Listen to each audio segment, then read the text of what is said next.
Hinata walked slowly along the sidewalk. However, at one point, he stopped to put his hand on his chest, near his heart, and take a deep breath to calm himself down. He turned on his phone to once again make sure it was this day. When he was sure, he smiled gently and started walking forward again. He got lost in his thoughts involuntarily, which caused a collision between him and the other person. None of them fell, but the coffee held by the orange-haired man fell from his hands and spilled onto the taller's hoodie. Shoyo looked up and his eyes widened as he saw the face of the person in front of him. He expected it, and yet he felt surprised anyway. On the other hand, his heart was also overwhelmed with joy. However, after a while, he came to himself and began to apologize. "What can I do to make it up?" "There is no need. It's really nothing." Hinata saw a piece of paper held by a taller boy. It had the address of a cafe so well known to orange-haired man. The shorter one breathed a sigh of relief. He was glad that he had found a starting point to start carrying out his plan. "Were you headed to the cafe?" The taller boy looked at the piece of paper he was holding, and then again at the face of the orange-haired man. "Oh, yeah. Maybe I could pay there for you as an apology? I will feel bad if I don't." "Okay then." So they headed towards the cafe, chatting loosely along the way. Without realizing it, Hinata stared at the face of the taller boy. "Is something wrong?" "Oh. No. Everything is okay. You just look very much like someone I used to know." After a short pause, Hinata spoke again. "Is it okay if I ask for your name?" "Kanemoto Atsumu." Hinata felt a strange clutch on his heart. He whispered involuntarily. "So this time it's also Atsumu." "Huh?"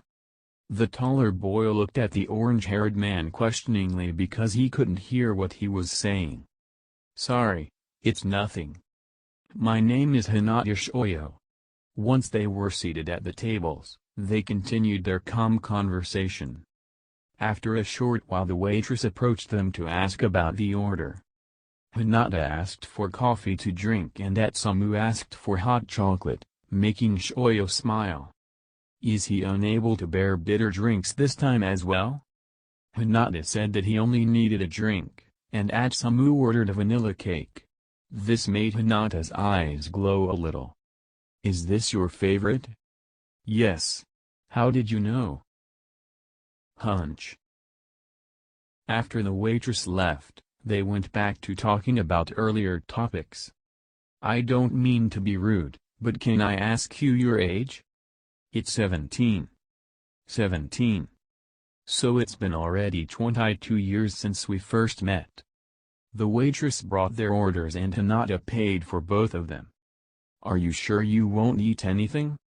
Yes, I'm sure. I have an appointment with someone soon anyway. Oh. I see. While Hinata was drinking, something caught Atsumu's eye. Namely, it was the ring on the third finger of his right hand. Are you married? It's probably quite early. Early. Hinata smiled. However, it seemed to be a sad expression. I am already 38.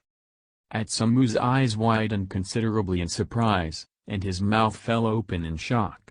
You look so young. I thought you were only several years older than me, not a dozen. You look like you are in your early 20s. Shoyo laughed. People often confuse my age. And no. I'm not married. But engaged. Atsumu didn't even have time to answer, as Hinata noticed someone in the cafe and called out.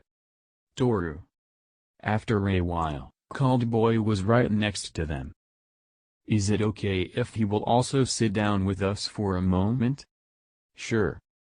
Atsumu didn't know what it was, but for a moment he felt a very slight twinge in his chest.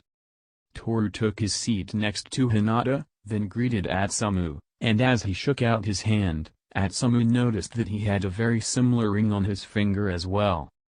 Are you two? Hinata shook his head. For a brief moment he felt quite faint. No. We're only friends.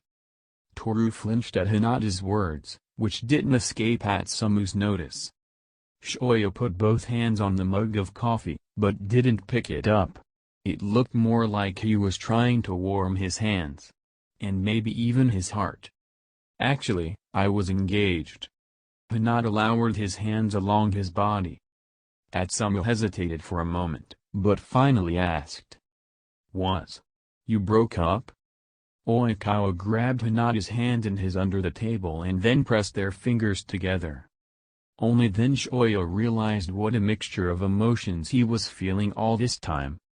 Happiness, relief and sadness, or rather despair and nervousness and even desperation at the same time. He squeezed Toru's hand. Atsumo didn't see what happened between them. But Oikawa's expression caught his attention. The way he looked at Hinata. With what care and worry, and at the same time, admiration visible in his eyes. After a while, Shoyo spoke in a soothing tone. My fiancé died. Atsumo regretted asking. Even though the orange hair seemed calm, it really must have hurt him. I'm sorry. I didn't know. That's okay. 18 years have already passed since the accident in which he, and also Toru's fiancé, died. 18? And you are still wearing the ring? Hinata smiled brightly. I still love him. I've never loved anyone else the same way. Hearing this, Atsumo felt something strange. As if happiness and sadness at the same time. Wow. It must be true love. Shoyo just nodded slightly. Wait. 18? Did you get engaged when you were only 20? Actually, when he proposed to me, I was still 19. He was 20. We were planning to get married a few years after I had accepted his proposal. We were both so confident in our love for each other that we didn't pay attention to our age and wanted to show the whole world how much we mean to each other. Atsumo had no idea why, but the story felt very familiar to him. Something made him want to continue the conversation about it, to know at least a little more about this whole situation. How long were you together before he proposed? Shoyo smiled again. He remembered the first meeting with his ex-fiancée. 3 years. Atsumo didn't want to ask that question, but something inside him made him feel uneasy and forced him to ask. Didn't you break down after his death? Hinata's eyesight darkened a little. I broke down. It was close, and I would never cope. But I managed to get through it. Mostly thanks to Toru. We helped each other get through our pain. Their conversation was interrupted by the ringing of Shoyo's phone. He checked who it was, but didn't pick it up. Instead, he turned to Toru. It's Osamu. We'll have to go soon. Osamu. Atsumo repeated in a strange voice. Is something wrong? For a moment, Hinata's eyes flashed with hope. However, it quickly disappeared. It's just that this name seems strangely very close to me. I probably must have known someone with that name once. But I'm not sure. Somehow I don't remember it. Yeah. You must have known someone with that name. This is probably it. Hinata focused his eyes on the sky visible from the glass side of the cafe. After a moment he looked at Atsumo again. You should come here again. Tomorrow. Same time as today. Do you want to meet? Atsumo looked at him questioningly. But Shoyo's face was filled with an unreadable expression. Just come here, please. Hinata's phone rang again. Also this time it was Osamu. We have to go. Sorry for the hoodie again. And thank you, I really enjoyed talking to you. Goodbye. Hinata gave him the warmest smile he could manage. Unknowingly, Atsumo returned the smile. At that time he didn't know yet that this was the last time he sees an orange-haired man. Hinata was the first to go to the exit, as Toru took a little longer to get dressed and grabs his things. When Shoyo was far away, enough to be sure he wouldn't hear him, Atsumu decided to confirm his suspicions. "You love him, don't you?" After a short moment of silence, he finally heard the answer. "I do." As Toru and Hinata left the cafe, Shoyo suddenly began to breathe heavily. He felt faint again. "I miss him so much." His voice was breaking. Oikawa, seeing this, said nothing, but closed him in a tight embrace and stroked his head. Feeling this, Hinata finally let his tears flow. It took him a long time to calm down. When he finally calmed down, they walked holding hands. But from time to time Toru let out loud sighs.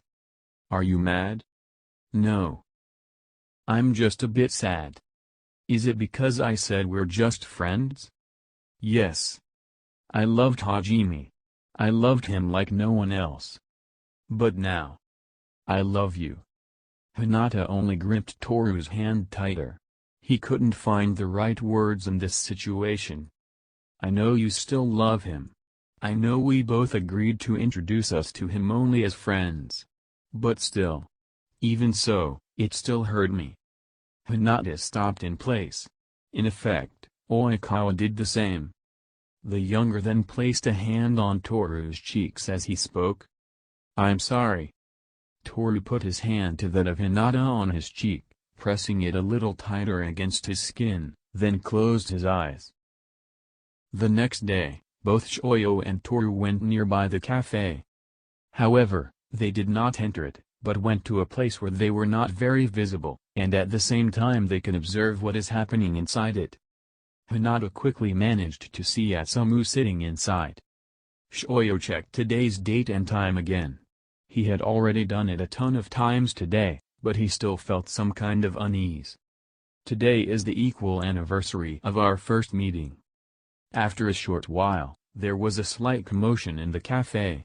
Some two men began to harass a younger teenager. Seeing this, Atsumu didn't hesitate to help, for which he received the boy's enormous gratitude. Hinata smiled, observing the situation. "So in this lifetime you got to know each other exactly like me and Atsumu back then." 3 people died in the accident 18 years ago.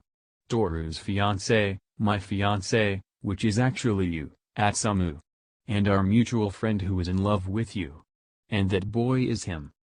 I hope you will love him back in this life." Shoyo unknowingly said last words aloud. "Aren't you hurting yourself?" "No. As long as they are happy, that's all I need." For a moment, Hinata stared silently at Atsumu, and Toru at Hinata. "And don't you want to meet Iwaizumi at least once? Since they have reincarnated, then he probably also has." "No. Let him live his life completely in his own way. I will not try to influence it. This time I will not be part of his life. If this is destined to us, we will probably meet one day anyway."